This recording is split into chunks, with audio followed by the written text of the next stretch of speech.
Les législateurs britanniques ne sont pas au bout de leur peine. Westminster ne devrait pas chômer dans les 2 ans à venir car le Brexit engendre aussi un travail législatif titanesque. Baptisé Great Repeal Bill, la grande abrogation, il s'agit de faire le ménage dans plus de 40 ans de législation imbriquée à l'Europe. La Grande-Bretagne quitte l'Union européenne. Nous allons prendre nos propres décisions et nos propres lois.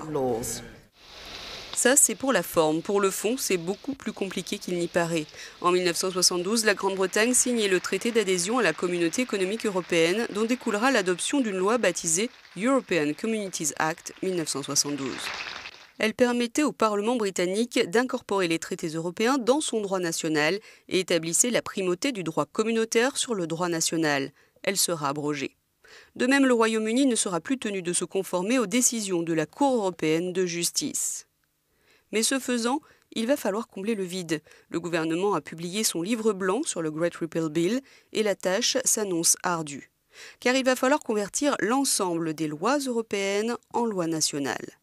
Au total, quelques 19 000 lois européennes applicables en Grande-Bretagne qu'il faudra soit réécrire de zéro dans certains domaines, comme l'immigration, les douanes, le commerce ou l'agriculture, soit amendées. Le secrétaire d'État à la sortie de l'Union européenne, David Davis, en est conscient.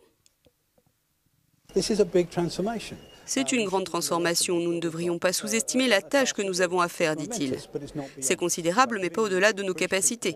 Il s'agit de donner au peuple britannique ce pourquoi il a voté au référendum, le contrôle de ses propres lois. Donc nous allons rapatrier ces lois ici, ce qui est dans notre intérêt, celui de l'Union européenne. En pratique et le temps pressant, 2 ans c'est court, beaucoup de lois ne seront qu'amendées. Et certains craignent déjà que pour rendre le travail à temps, les procédures soient accélérées et échappent au contrôle parlementaire.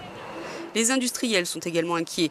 L'industrie aérienne et aérospatiale, par exemple, ne veut pas abandonner l'Agence européenne de sécurité aérienne. Recréer un système de régulation britannique coûterait cher et prendrait des années, selon elle. Il en va de même pour certains autres secteurs clés comme l'industrie chimique et pharmaceutique ou l'environnement. Que faire pour la commercialisation des médicaments, les essais cliniques, la pollution de l'air ou encore la régulation des transports? Des agences britanniques verront-elles le jour dans ces secteurs? À voir.